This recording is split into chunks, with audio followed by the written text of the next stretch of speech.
Break के बाद स्वागत है आप सबका। एक अहम सवाल है कि अफसरशाही पर लगाम आखिर कब तक, क्योंकि अगर 21 में से 20 जिला परिषद के चेयरमैन वहां पर जाते हैं और शिकायत दर्ज करवाते हैं कि अफसर उनकी बात नहीं सुनते, उनको कुछ मानते ही नहीं है, ब्यूरोक्रेसी का एक ऐसा जाल बन गया है जिसके आगे वो बेबस हैं उसके आगे, तो सवाल उठने लाजमी है। खास मेहमान लगातार हमारे साथ जुड़े हुए हैं। एक बार फिर से चर्चा की शुरुआत करते हैं।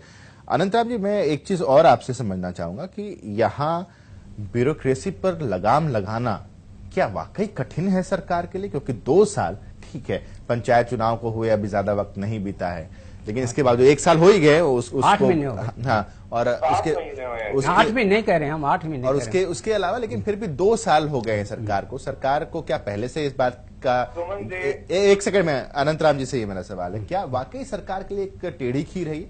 देखिए, मैंने इस चर्चा के आरंभ में एक बात कही थी कि ब्यूरोक्रेसी से काम लेना सरकार का काम होता है, क्योंकि सरकार जवाबदेह है जनता के प्रति, न कि वो ब्यूरोक्रेट। वो तो उनके अधीन काम करने वाला प्रशासन का एक अंग है। अब ये जो जिला परिषद के चेयरमैन, आप इनके महत्व को इसी बात से ले लीजिए कि भारतीय संविधान के 4थे अध्याय में डायरेक्टिव प्रिंसिपल के अंतर्गत पंचायती राज की स्थापना करना और उनको स्वावलंबी बनाना, ये डायरेक्टिव प्रिंसिपल में लिखा है। और भारत में जब से अमेंडमेंट हुई है, जो राजीव गांधी लेके आए थे कांग्रेस के, तो तब तो इनको इतनी शक्तियां दी गई, इनके बाकायदा इनके कार्य डिफाइन कर दिए गए हैं, कितनी सीमा तक ये कर लगा सकते हैं, कौन से कार्य कर सकते हैं। अगर वो उस स्तर का आदमी भी ये कहे, 21 हैं केवल वो हरियाणा में, अच्छा, जबकि एमएलए 90 होते हैं, उनका बड़ा महत्वपूर्ण और संवैधानिक पद है, और वो ये कह रहे हैं कि हमारी बात नहीं चीफ एग्जीक्यूटिव ऑफिसर सुनता, तो ये छोटी बात नहीं है। और इस पर अंकुश लगाना सरकार का काम है कि उनसे अपने अफसरों को ये कहें कि चुने गए प्रतिनिधियों का जो है आपको दायित्व बनता कि उनको अटेंड करें। और एक बात मैं और कहूंगा इसमें, अच्छा, एक बात मैं इसमें और कहना चाहूंगा कि वो जिला परिषद के चेयरमैन हैं, उनको संवैधानिक अधिकार हैं, संविधान ने भी उनको अधिकार दिए हैं जब से पंचायती राज लागू हुआ है सारे प्रदेश देश में, तो उनको एक एडीसी लेवल का आदमी उनके काम ना होने दे या उनके अधिकारों से वंचित करे। और इस बीच में केवल यही नहीं कह रहे, मैंने पहले भी कहा, हमारे जो करनाल से एमपी हैं बीजेपी के मिस्टर चोपड़ा, वो कह चुके हैं, अच्छा, आपके जो नवनिर्वाचित के सहयोग से अभी इसके राज्यसभा के सदस्य बने हैं मिस्टर सुभाष चंद्रा, उन्होंने कहा कि अफसर काम नहीं कर, चीफ मिनिस्टर तो भले आदमी हैं, लेकिन जो पब्लिक डोमेन में कही उन्होंने बात, को छिपी बात नहीं है। तो इसलिए सरकार को चाहिए कि इनकी परेशानियों को दूर करे और उन ब्यूरोक्रेट्स के ऊपर जरा एक जवाब रमन मलिक जी आपसे। चलिए, आज के इस वाक्य को अगर थोड़ी देर के लिए हम भूल भी जाएं, तो आपको भी याद होगा कि अनिल जैन जी से विधायकों की भी एक मुलाकात हुई थी, उन्होंने भी इस बात का जिक्र किया था कि अफसरशाही जो है वो काम नहीं कर रही है, हावी हो रही है। इसके अलावा जैसा अनंत राम जी ने भी इस वक्त जिक्र किया कि चाहे अश्विनी चोपड़ा की बात कर ली जाए या सुभाष चंद्रा की बात कर ली जाए, ये लोग भी खुले जुबान से इस बात का जिक्र कर चुके हैं कि अफसरशाही हावी है। और कौन कौन से सबूत आपको चाहिए कि अफसरशाही हावी है, और कैसे आप निपटेंगे इस चीज से? 2 साल तो निकल गया सर। सर देखिए, ऐसा है, 2 चीजें मैं आपको बहुत स्पष्ट रूप से बताना चाहूंगा जी। एक तो ये आज अच्छा रहा कि इनेलो के प्रवक्ता ने ये मान लिया कि के लिए तो मान लिया कि हमारी जीती हुई है, तो ये भी एक उनका धन्यवाद। लेकिन ये सारे के सारे व्यक्ति अगर पार्टी में किसी से मिलते हैं तो उसमें इतना अचंभा होने की बात नहीं है, लेकिन निवारण मंत्री करेगा। लेकिन अगर आपस में बातचीत करके, चलिए, आपकी आवाज थोड़ी तकनीकी खामी की वजह से ठीक से नहीं पहुंच पा रही, जो भी हम लोग समझ पाए कि आपसी विचार विमर्श से अगर समाधान निकलेगा तो ये आपसी विचार विमर्श का दौर मुख्यमंत्री के साथ क्यों नहीं। हमारे साथ एक अहम गेस्ट इस वक्त जुड़े हैं, कल्याण सिंह चौहान साहब हैं, जो कि चेयरमैन है जिला परिषद गुरुग्राम के। बहुत बहुत स्वागत है आपका कल्याण सिंह जी। सवाल आपसे ये है, सबसे पहले तो ये डिफाइन कीजिए, आज जो मुलाकात हुई उसमें शिकायत दर्ज करवाने के लिए गए थे आप लोग या विचार विमर्श करने के लिए गए थे? देखिए, प्रदेश में जब से बीजेपी की सरकार आई है तब से हरियाणा में एक नारा है, मनोहर सरकार, ईमानदार सरकार। और उसी नारे के ऊपर हमारे समय समय पर माननीय मुख्यमंत्री और माननीय प्रभारी अनिल जैन जी हमारे से फीडबैक लेते रहते हैं। आज उसी फीडबैक देने के लिए हम माननीय प्रभारी से मिलने गए थे। लेकिन तो नहीं, आपने मुद्दा तो एक, मैं आपसे प्रश्न करूं, आपने मुद्दा तो ये था कि हमारी जो ये सीईओ बना रखे हैं जिसको एडीसी का नाम है, तो वो हमारी बात नहीं सुनते, ये कहा आपने ऑन रिकॉर्ड। देखिए, जो अधिकारी, ये बात सिर्फ गुरुग्राम की नहीं हो रही, पूरे हरियाणा की, हाँ, पूरे हरियाणा की, पूरे हरियाणा में जिन जिन जिला परिषदों ने अपने अपने डीसी या अधिकारियों की शिकायत की है, उन्होंने की है, जहां अधिकारी अच्छा काम कर रहे हैं, अच्छा भी बताया है हमने। ये नहीं है कि सारे अफसरों की शिकायतें गई हैं, अच्छे जो अधिकारियों ने काम किया है उनकी अच्छी बातें पूछी है। शिकायतें की हैं, मतलब नोटिस करें इस बात को। नहीं, वो तो नहीं कर रहे हैं, शिकायतें की, नहीं, विचार विमर्श की जो बात हमारे सामने आपके 2 जिला परिषदों के मुखिया इस पे टीवी चैनल पे पब्लिक डोमेन में आके उन्होंने ये कहा है कि हमें तो जब हमारी कोई बात नहीं सुनते और वो हमारे को अधीन समझते और अपने आप को अफसर समझते हैं, हमारा कोई काम नहीं करते, जबकि आप चुने गए प्रतिनिधि हैं, आपको संविधान ने कुछ अधिकार दिए हैं और उन अधिकारों को और आपसे जनप्रतिनिधि एक शख्स को जरा जोड़ लेते हैं। वीरेंद्र वशिष्ठ जी हमारे साथ, प्रदेश सचिव कांग्रेस के, वो भी इस वक्त जुड़ चुके हैं। वीरेंद्र वशिष्ठ साहब, बहुत बहुत स्वागत है आपका इस चर्चा में। काफी चर्चा आगे निकल चुकी है, लेकिन एक बात जो लगातार भारतीय जनता पार्टी की तरफ से की गई कि जो आका इस वक्त जो अभी अधिकारी हैं, जो ब्यूरोक्रेसी में अभी भी लोग हैं, वो अपने पुराने आकाओं के कहने पर काम कर रहे हैं। सीधे तौर पर संकेत जो है, इशारा जो था वो आप ही पर था, कांग्रेस पर था कि आपके इशारे पर काम करने वाले अधिकारी आज भी हैं जो भारतीय जनता पार्टी की सरकार को परेशान कर रहे हैं और ब्यूरोक्रेसी हावी हो रही है। ये बिल्कुल सरासर गलत इल्जाम है। मैं आपके चैनल के माध्यम से पूरे हरियाणा की जनता को बताना चाहता हूं कि जब से भाजपा की सरकार बनी है, उन्होंने हरियाणा हो या राजस्थान हो, हर जगह पंचायती राज संगठन को कमजोर करने के लिए रातों रात एक ऐसा अमेंडमेंट लाते हैं जिससे हरियाणा की जनता के लोगों को रोका जाए। पहले तो एलिजिबिलिटी के नाम पे, फिर डिजिटल के नाम पे, और फिर बीडीओ सिस्टम को हैवी करके चुने प्रतिनिधियों से पावर खोस कर वो अधिकारियों को देती। इसलिए ये तो खुद ही है जो हमने संविधान में अमेंडमेंट करके ताकत पंचायती राज संगठन को दी थी, ये लोग उसी को मान ले तो कोई दिक्कत नहीं आएगी। सब अधिकारी जितने भी पंचायत संगठन के अंडर रहेंगे।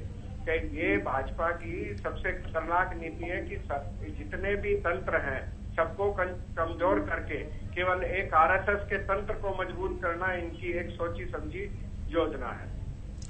यानी कि आप ये कह रहे हैं कि भारतीय जनता पार्टी जो आरोप लगा रही है कि वो आपके लोग हैं, आपके अधिकारी हैं, जिनको आपकी सरकार ने बड़ा किया है, वो अब आपके कह सकते हैं कि अधिकारी किसी पार्टी के नहीं होते हैं, वो भारत के संविधान की शपथ लेते हैं और भारत की कार्य प्रणाली को करने सुनने में अच्छा लग रहा है। वो जो भी सुनने में वाकई बहुत अच्छा लग रहा है कि इतनी अच्छी बातें हो रही है चर्चा के दौरान, अच्छा लग रहा है।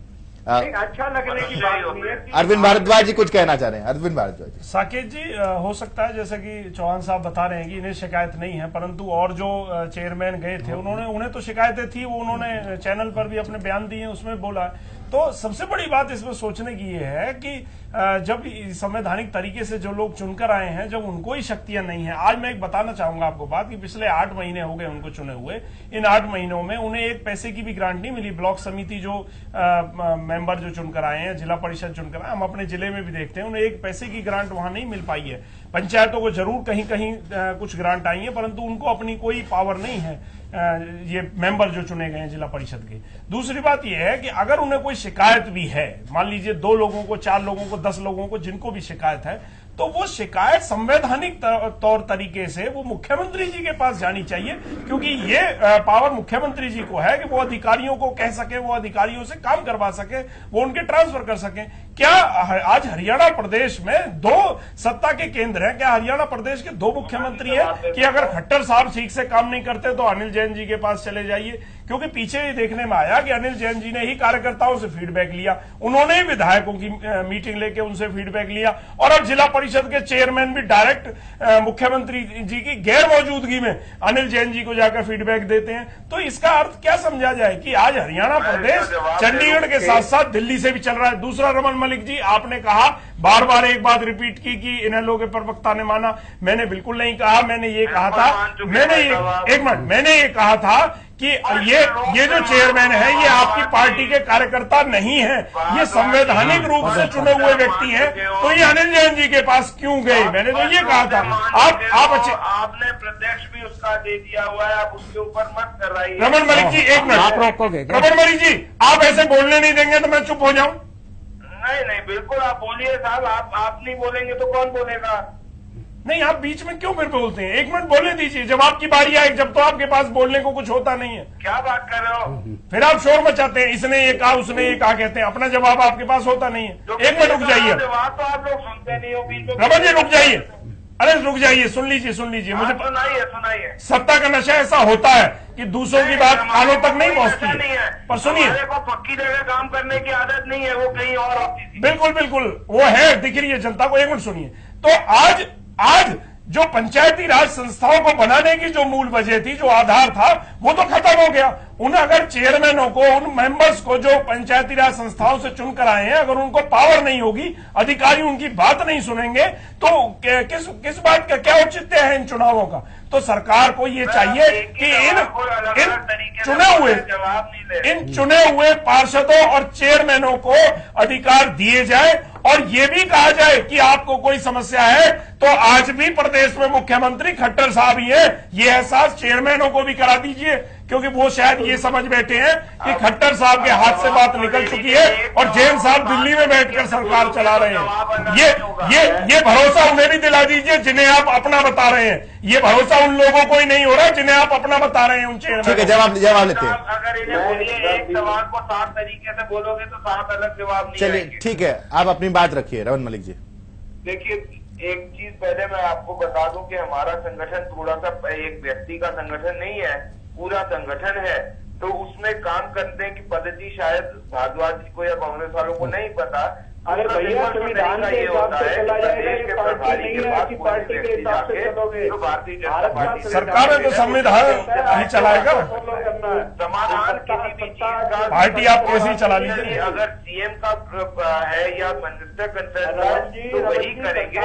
एक जगह आके अगर उन्होंने अपनी बातचीत रखी है, हमारे यहाँ बातचीतों से बहुत चीजें हम सॉल्व करते हैं, परिवार है और हम बातें करते हैं, तो इसमें कोई परिवार नहीं है। वो संविधान चुने हुए प्रतिनिधि मिले एक जिम्मेवार व्यक्ति है जो पार्टी ने बिठाए हैं, जो पूरे हरियाणा उन्होंने बिठाए, जनता ने बिठाया। पार्टी ने नहीं बिठाए हैं, जनता ने बिठाए हैं। आप यही गलत हैं। हाँ? और रमन मलिक जी, उनकी जो शिकायत है वो भारतीय जनता पार्टी के किसी जिला अध्यक्ष या प्रदेश अध्यक्ष से नहीं है जो वो जैन साहब के पास शिकायत करने गए। उनकी जो शिकायत है वो एक प्रशासनिक अधिकारी से है, जिसकी शिकायत सिर्फ और सिर्फ कंसर्न मिनिस्टर या मुख्यमंत्री से हो सकती है। ये सत्ता के दो केंद्र क्यों चल रहे हैं? में जाके बोल सकते हैं, तो आपको क्या तकलीफ है? रमन मलिक साहब एक बात बताइए। रमन मलिक जी एक बात बताइए। कॉन्स्टिट्यूशनल है क्या? रमन मलिक जी, रमन मलिक जी पावर है। रमन मलिक जी एक बात बताइए। रमन मलिक साहब पार्टी का हो सकता है प्रभारी, रमन मलिक जी पावर है। किसी प्रकार का भी रमन मलिक साहब एक सवाल है आपसे, एक बात सुनिए। वीरेंद्र वशिष्ठ जी एक सेकंड आपके पास हम लौटेंगे। रमन मलिक साहब एक बात बताइए कि ये पार्टी के कार्यकर्ताओं की कोई मीटिंग नहीं थी, या पार्टी के कार्यकर्ताओं को रिपोर्ट लेने के लिए नहीं बुलाया था। अब एक चीज का और जवाब दीजिए, अगर प्रदेश के जितने आईएएस ऑफिसर्स हैं वो अगर इकट्ठा होकर के अनिल जैन के पास जाने लगे तो क्या ये संवैधानिक रीति होगी क्या? बिल्कुल नहीं होगी साहब। तो फिर अगर यहाँ जिला परिषद के चेयरमैन जा रहे हैं उसको आप संवैधानिक कैसे ठहरा रहे हैं? ये लोग जो पॉलिटिकल लोग हैं और इन पदों पे चुने गए हैं, ये पॉलिटिकल लोग हैं, ये ब्यूरोक्रेसी के लोग, ये पार्टी के काम के लिए नहीं चुने गए हैं, ये संवैधानिक कार्य करने के लिए चुने गए हैं, लोगों के हित के लिए। रमन जी, सरकार को और पार्टी को मिक्स मत कीजिए। ठीक है, जरा कल्याण जी से जानते हैं। एक सेकंड मेरे को छोटा सा जवाब देने दीजिए। ठीक है, बोलिए। अगर ये लोग गए हैं और बात करी है और या मिनिस्टर, एमएलए या पार्टी के पदाधिकारी, पार्टी के जो प्रदेश के प्रभारी हैं उनसे बात करते हैं, तो इसके ऊपर आलोचना करना और इसके ऊपर व्यंग कसने का रमन जी एक मिनट अथॉरिटी नहीं है उनके पास। एक मिनट इसका जवाब मुझे देने दीजिए। ये जितने भी चेयरमैन है या पार्षद है, ये आपके सिंबल पर चुनाव लड़कर नहीं जीते हैं। विधायक आपके सिंबल पर लड़ते हैं, उनकी मीटिंग आप ले सकते हैं, पर ये आपके सिंबल पर चुनाव लड़के नहीं जीते। ये निर्दलीय थे, आपने सिंबल भी नहीं दिया। तो ये संवैधानिक पद पर बैठे हुए लोग हैं। ये नहीं, ये संवैधानिक पद पर बैठे हुए लोग हैं। ये अफसरों की शिकायत जैन साहब से क्यों करते हैं? हम तो ये पूछना चाह रहे हैं। कल्याण क्या मुख्यमंत्री जी नहीं है क्या? ठीक है, इसका जवाब देना लेते हैं। एक सेकंड रमन मलिक जी, एक सेकंड अरविंद भारद्वाज जी, एक सेकंड। जरा कल्याण सिंह जी से एक बात मैं जानना चाहता हूं यहाँ पर। कल्याण सिंह जी, आप उस मुलाकात में थे, आप उस बैठक में थे। एक सेकंड रमन मलिक साहब, बहुत टाइम वेस्ट हो रहा है। एक सेकंड आप शांत रहिए। मुझे जो कुछ एक सेकंड रमन मलिक जी, एक सेकंड, काफी वक्त दिया है मैंने आपको। कल्याण सिंह जी सवाल का जवाब दीजिए। एक सेकंड अरविंद भारद्वाज जी, अनंत राम जी, एक सेकंड। सवाल ये है कल्याण सिंह जी कि आज जब ये मुलाकात हुई, आपने कहा इससे पहले भी वो फीडबैक लेते रहे हैं, जरा ब्यौरा दीजिए ना, क्या फीडबैक लेते हैं, क्या फीडबैक आप लोग देते हैं उनको, और आप लोगों को भी इस बात की जानकारी होगी कि वो कोई अथॉरिटी नहीं है, ऑफिशियल पर्सन नहीं है जिनके पास जाकर के आप लोग फीडबैक दे रहे हैं। आप बाध्य नहीं है उनको फीडबैक देने के लिए। पार्टी वर्कर के थोड़ा गए थे वहां, आप जिला परिषद का चेयरमैन है। देखिए, जिला परिषद के चेयरमैन 21 में से 20 चेयरमैन आज माननीय प्रभारी जी से मिले, तो इसमें स्पष्ट संकेत मिलता है कि वो सभी भारतीय जनता पार्टी के ही चेयरमैन थे। मैं स्पष्ट रूप से आपको कहना चाहूंगा कि भारतीय जनता पार्टी, क्या आप सिंबल पर लड़े थे? सिंबल पे भारतीय जनता पार्टी नहीं लड़ी, लेकिन सभी लोग भारतीय समर्थित थे, भारतीय जनता पार्टी समर्थित थे। तो क्या आपको लगता है कि आप जिस पद पर एक बार बैठ गए हैं, उस पद के मुताबिक आप लोगों का वहां जाना जरूरी था? क्या यह जायज है? देखिए, भारतीय जनता पार्टी की सरकार मैंने सबसे पहले शुरू किया था कि केंद्र में भी और प्रदेश में भी ईमानदारी से काम करने के लिए बैठी है, और इस ईमानदारी से काम करने के लिए हम उनके साथ बिल्कुल जी। एक चीज मैं जानना चाहता हूं कि आपके लोगों की जो भी शिकायतें थी, चाहे कुछ लोगों की थी अफसरों को लेके, तो क्या जैन साहब उसका निपटारा कर सकते हैं? अनिल जैन जी जिनसे मिले, अभी रमन जी ने आपको जवाब दिया था कि भारतीय जनता पार्टी किसी एक व्यक्ति की पार्टी नहीं है, जैसा कि पिछली सरकारों में हुआ करता था। मतलब जैन साहब कर सकते हैं यहाँ संगठन में सबकी बातें संगठन के पॉलिटिकल हो गए, संगठन के पदाधिकारी, अफसरों की बात, आप संगठन के पदाधिकारी। बीजेपी के नहीं। कम से कम भारद्वाज जी, आप तो ये बात ना कहिए ये आपके खोदे हुए गड्ढे हैं जो आज भाजपा भरी जा रही है। एक मिनट, अब डिबेट होने दीजिए, बताइए कौन से गड्ढे, आप बताइए। हमारे सारे हैं, अफसरशाही आज शहर से आप आते हैं, उस शहर का नाम पूरी दुनिया में एक बच्चा भी नहीं जानता था। चौटाला साहब ने गुड़गांव का नाम जनवाया था। जितनी इंडस्ट्री लगी हुई है उनकी शुरुआत चौटाला साहब के टाइम से। निकाल लो आप रिकॉर्ड गुड़गांव का, चलिए आप तो बेहतर जानते हैं। आप अगर उससे पहले उनकी सरकार से पहले एक भी कंपनी होती हो गुड़गांव में, सिर्फ पॉलिटिकल भाषा मत बोलिए, सच बोलिए। गुड़गांव का नाम बच्चा भी नहीं जानता था इस दुनिया में, और आज पूरी दुनिया जानती है चौटाला साहब की वजह से। कम से कम आप तो मत कहिए। जनता ने कांग्रेस और भाजपा सारी कंपनियां चौटाला साहब के टाइम में आई, एरिया चौटाला साहब, कांग्रेस और चौटाला को जनता ने 2014 में। कल्याण जी एक बात बताइए, कल्याण जी एक बात बताइए, छोटे छोटे सवाल है मेरे, उसका जवाब दीजिए। कितनी बार अनिल जैन से मुलाकात हो गई? दूसरी बार मुलाकात हुई है हमारी। सीएम से कितनी बार मुलाकात? 2 बार। मुख्यमंत्री से भी 2 बार मिल चुके आप लोग? दोनों बार एक ही तरह की बातें जो यहाँ हुई वो वहां होती हैं? जमीन मैंने सबसे पहले इसी बात का जवाब दिया कि सिर्फ और सिर्फ फीडबैक की बात थी। जिन अफसरों ने अच्छे काम किए उनका भी फीडबैक दिया गया है, और जिन्होंने कामों में कोताही बरती है उनका फीडबैक दिया गया है।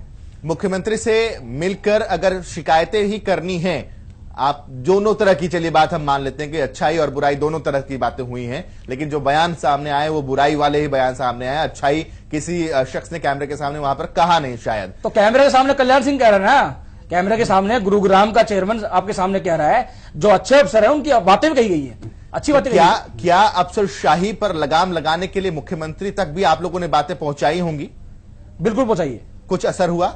हाँ सर, दिख रहा है। कितने लोग आज 20 में से कितने थे जो अफसरों की तारीफ कर रहे थे? हम आपको यकीन हमें मजबूरी में करना पड़ेगा क्योंकि हमारे पास ये फैक्ट नहीं है। 2 के बयान तो हम सुनवा चुके हैं, एक ही आप एक शख्स हैं जो ये कह रहे हैं कि हाँ अच्छाई भी हुई है। देखिए, दोनों ही चीजें होती हैं, लेकिन बुरी बात ज्यादा प्रसारित हो रही है, और भाजपा की सबसे बड़ी नीति यही रही है कि अच्छे लोगों को भी आगे लाया जा रहा है। तो जितने भी अफसर अच्छे काम कर रहे हैं उनकी बढ़ाई करने के लिए भी हम लोग आगे बैठे हैं। अनंतराम जी, कहीं ये चर्चा जिस संदर्भ में होनी चाहिए थी, अब ये पॉलिटिकली पूरी तरीके से डाइवर्ट हो गई है चर्चा, क्योंकि हमें ये लगा था कि कल्याण सिंह जी जो है वो एक फैक्चुअल बात करेंगे, लेकिन वो पूरी तरीके से पॉलिटिकली बात हो रही है। वही तो देखो कल्याण सिंह जी, मैं किसी राजनीतिक दल का नहीं, मैं तो पॉलिटिकल एनालिस्ट हूँ, एक प्रोफेसर हूँ। हम आपसे उम्मीद ये करते हैं कि आप जिला परिषद के चेयरमैन के नाते बात करें, न कि एक बीजेपी वर्कर के तौर। आप वही कर रहे हैं। तो हम ये पूछना चाह रहे हैं, आखिर आपके जो निर्वाचित सदस्य थे अभी वो इसमें बोले हैं कि उन्होंने ये कहा कि हमें वो कुछ समझते नहीं, जबकि उनके अधीन उनकी एशियार आप लिखते हो, आज आपको बता दूं, और वो आपके अधीन है। लेकिन जो एडिशनल डिप्टी कमिश्नर या आपके सीओ बनाए जाते हैं, चीफ एग्जीक्यूटिव ऑफिसर, वो रावड़े आ रहे हैं। आपको संविधान ने बड़ी ताकतें दी हैं, क्योंकि जिला स्तर पर जो लोकल प्रशासन में आप सबसे बड़े वो हैं, और आप सिर्फ जिले सारे प्रदेश में 21 हैं, कोई छोटी बात नहीं है ये, और संविधान ने आपको ताकत दी है। तो ये अगर प्रशासन तंत्र के कुछ ब्यूरोक्रेट्स उसमें आड़े आए, चाहे वो सड़क बनाने की बात हो, स्कूल अपग्रेड करने की बात हो, कोई टैक्स लगाने की बात हो, कोई भी बात हो, हम ये पूछना चाह रहे हैं कि क्या आप इस कार्यशैली से संतुष्ट हैं? बस देखिए, इसी बात है। सभी 21 जिलों में से 20 चेयरमैन जब मिले थे तो लगभग मिलीजुली प्रतिक्रिया सामने प्रभारी जी के सामने आई थी, जिसमें से कुछ में अच्छी हुई, कुछ में बुरी भी आई।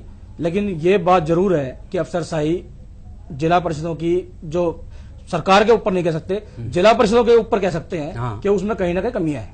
तो बस, तो हम यही तो कह रहे हैं, वो मतलब आप पे हावी होना चाहते, जबकि रियल ये है कि आप उनके बॉस है, वो आपके बॉस नहीं है। सच्चाई ये है, संविधानिक स्थिति में बता रहा हूं, मुझे कुछ नहीं लेना देना। संविधानिक स्थिति है कि आपका दर्जा उनसे कहीं जरा अफसरशाही को लेकर के कल्याण सिंह जी, कभी मुख्यमंत्री से शिकायत की थी आप लोगों ने कि अफसरशाही थोड़े हावी हो रही? कभी मुख्यमंत्री से जो 2 मुलाकातें आप लोगों की हुई हैं? देखिए, माननीय मुख्यमंत्री से सबसे पहले औपचारिक बैठक में हमने अधिकारों की और अफसरशाही की दोनों बातें की गई थी। लेकिन अफसरशाही में जितना सुधार हुआ, उसके बाद जो कमियां रह गई, आज उसी कमियों को लेकर अनिल जैन जी से मिला गया। कमी को लेकर मिला ना, हम यही कह रहे हैं बस। अब आप ठीक कह रहे हैं कि कमी को लेकर के बताकर देखिए, अब भी कुछ अफसर आपको भरोसा है कल्याण सिंह जी कि अनिल जैन जी इसका समाधान कर देंगे? बिल्कुल, मान्य हमारे हरियाणा के प्रभारी भी हैं और मान्य सेंटर, यानी कि मुख्यमंत्री पर भरोसा नहीं रहा? नहीं, मुख्यमंत्री भरोसा के नहीं, मुख्यमंत्री भरोसा है। हमने पहले मुख्यमंत्री से मुलाकात हुई, आपने थोड़ा सा समाधान उसका निकला, लेकिन उसके आगे के समाधान के लिए आप अनिल जैन जी के पास चले गए। और फीडबैक लेके जाने में दोनों में अंतर है। ये फीडबैक था और पिछली बार भी हमने फीडबैक दिया था, और समस्या लेके हम मुख्यमंत्री के पास जरूर जाएंगे दोबारा। तो ऐसे में सवाल यही है, सवाल ये नहीं उठता है कि वाया मीडिया क्यों हो रहा है? वाया मीडिया क्यों हो रहा है? अनिल जैन के थ्रू आप क्यों जाने की कोशिश कर रहे हैं? क्या सीधे एक संवाद की कमी है? नहीं, इसे संवाद की कमी नहीं कह सकते। हमने कहा, पहले भी कहा कि ये सरकार किसी एक व्यक्ति विशेष की सरकार नहीं है। इसमें सभी की बातें सुनी जाती हैं और सभी समस्याओं पर गंभीर चिंतन किया जाता है। आप मंत्री, एक चीज और पूछना चाहूंगा कि क्या अनिल जैन जी ने आप सबको ऑफिशियल इनविटेशन भेजा था, या आप सबने टाइम लिया था और फिर मिलने गए थे? नहीं, हमने टाइम लिया था। आपने लिया था। पहली बात, फीडबैक जब लिया जाता है तो बड़े अपने छोटे कार्यकर्ताओं को बुलाते हैं और उनसे फीडबैक लिया जाता है। अगर कार्यकर्ता जाकर खुद अपने बॉस के पास जाए या अपने प्रभारी के पास जाए, वो फीडबैक देने नहीं जाते, वो कंप्लेंट करने नहीं जाते। कार्यकर्ता नहीं चुने गए, वो दूसरी बात जो खुद कह रहे हैं कि हम कार्यकर्ता हैं, इसलिए मैं कह रहा हूं। दूसरी बात, आप चुने हुए प्रतिनिधि हैं। आपको ये समझना चाहिए था कि हरियाणा प्रदेश में अगर अफसरशाही आपके हिसाब से काम नहीं कर रही है तो उसकी शिकायत मुख्यमंत्री जी कर। अगर ये लगे हाँ कि मुख्यमंत्री जी हमारी बात सुनने को तैयार नहीं है या कुछ नहीं कर पा रहे हैं, तब आप उससे ऊपर जा सकते हैं, क्योंकि वो प्रभारी हैं। सीधा प्रभारी के पास जाने की क्या जरूरत थी? ये तो तभी पॉसिबल है कि जब आपको लगता हो कि मुख्यमंत्री जी नहीं सुन रहे हैं हमारी बात को, या वो नहीं कर पा रहे हैं। यही लग रहा है कल्याण जी कि मुख्यमंत्री नहीं कर पा रहे। अगर वही समाधान कर देते तो क्यों आप फिर अनिल जैन जी के पास जाते? इसका जवाब इसका जवाब मैं बार-बार पद पर नहीं है सरकार में, कोई पद नहीं। क्यों? हरियाणा प्रभारी है नहीं, सरकार में नहीं ना पद। सरकार और संगठन दोनों यह काम करते हैं। कोई व्यक्ति सरकार का नहीं कर सकते। ये क्या कह रहे हैं? आप बहुत बड़ी बात कह रहे हैं टीवी पे। सरकार का काम नहीं कर सकते वो। इतना भारतीय जनता पार्टी एक पॉलिटिकल पार्टी है। अब ये बात आप हमसे कह रहे हैं, सरकार नहीं कर, जो चुन ली गई वो जनता के लिए है, वो पार्टी के लिए नहीं है। वो चुनी हुई सरकार है और मुख्यमंत्री से ऊपर कोई भी पार्टी का पदाधिकारी नहीं हो सकता। वो हरियाणा का सर्वे सर्वा है, उसे जनता ने चुनकर भेजा है संवैधानिक तरीके से। सरकार ही नहीं कर सकते। अनिल जैन जी पार्टी के प्रभारी हो सकते हैं, और सरकार के प्रभारी नहीं है, हरियाणा सरकार के प्रभारी नहीं है। अगर आप समझते हैं, आपको याद दिला दूं, मैं माननीय प्रभारी जी के साथ ओम प्रकाश धनखड़ जी भी साथ थे। अच्छा, तो सरकार भी साथ थी, आप ये कह नहीं सकते। तो नहीं, उनसे बात गए नहीं आप, नहीं, उनको फीडबैक दिया नहीं, सुनिए, अगर दिया है ना दोनों को। नहीं, धनखड़ जी के पास तो आप वो पंचायत मंत्री भी हैं, उनके अलावा मंत्री के अलावा एग्रीकल्चर, आप जाते तो उनको शिकायत करते तो ऑफिशियल था, उसमें कोई दिख रहा है। लेकिन आप उनकी प्रेजेंस में, आप ही कह रहे हैं उनकी प्रेजेंस में कि आपने उनसे शिकायत की, किसे, अपना जैन साहब से। तो मैं कह रहा हूं जैन साहब बहुत बड़े प्रभारी हो सकते हैं पार्टी के, लेकिन सरकार का कार्य वो नहीं कर रहे ऑन एयर, ये मैं बात कह रहा हूं। और आपको ये एयर नहीं करना, ऑन एयर का नहीं करना है, या फिर कल्याण जी आप कह रहे हैं ऑन एयर वो सरकार का काम, या फिर अनंतराम जी हमें मान लेना चाहिए कि ये जो सरकार जो मैं कह रहा था वो ठीक, सरकार के ही प्रभारी है वो, अनिल जैन जी सरकार के प्रभारी है, यही मान लेना चाहिए। भारतीय जनता पार्टी के अपने आप बता रहे हैं कि सरकार का काम, अनंतराम जी, सत्ता के दो केंद्र हैं, इशारों में कल्याण जी ने बता दिया कि देखिए सरकार के ही प्रभारी हैं। और बोलो, अनिल जैन कह जी, दिया खुद ही, आपने खुद कह दिया कि सरकार के सुपर प्रभारी पावर है। बस अनिल जैन जी सुपर पावर हैं जो हरियाणा की सरकार को चला रहे हैं, वहीं से तबादले होते इसलिए हैं, ये गए। देखो वहीं से कार्रवाई होती है अफसरों पर, इसीलिए ये सभी लोग साथी इकट्ठे होकर गए वहां कि अफसरों पर कार्रवाई करनी है तो अनिल जैन जी के पास जाया जाए, वहीं से सारी सरकार चल रही है। मैं लास्ट एक बात कहना चाहता हूं, वो ये है कि ये आज का जो मुद्दा था, अफसरशाही बनाम चुने गए प्रतिनिधि, और वो प्रतिनिधि जो संवैधानिक पद पर बैठे हैं। तो इसमें हमने ये जानना चाहता कि क्या वास्तव में अफसरशाही आपके रास्ते में कोई रुकावटें पैदा कर रही है और इसकी शिकायत लेके गए थे, या आप ये आपसे अपने आप को बड़ा समझते, ये मैं पहचाना, बस ये था मुद्दा आज का, कि अफसरशाही बनाम चुने गए प्रतिनिधि जो आपको संविधान ने ताकत दी है, जो उसके आपको अधिकार है। तो एक बस आखिरी सी बात, कल्याण सिंह जी, क्या टकराव की स्थिति है अफसरशाही और आप लोगों के बीच? हाँ या ना में बोल दीजिए, वक्त नहीं है। देखिए, ये टकराव की स्थिति पहले से सरकारों ने बनाई हुई है और उसके मतलब कंटिन्यू कर रही है। जी, अच्छा, तो कंटिन्यू कर रही है उसको खत्म करने के लिए। आप प्रवक्ता के तौर पर भी जा सकते हैं भारतीय जनता पार्टी के डिबेट में, क्योंकि आप बहुत अच्छी तरीके से सरकार को डिफेंड भी करने की कोशिश कर रहे हैं। खैर, बहुत बहुत शुक्रिया आप सभी खास मेहमानों का हमारे साथ चर्चा में शरीक होने के लिए। बेहद अहम सवाल था, उस सवाल का जवाब हमने तलाशने की कोशिश की।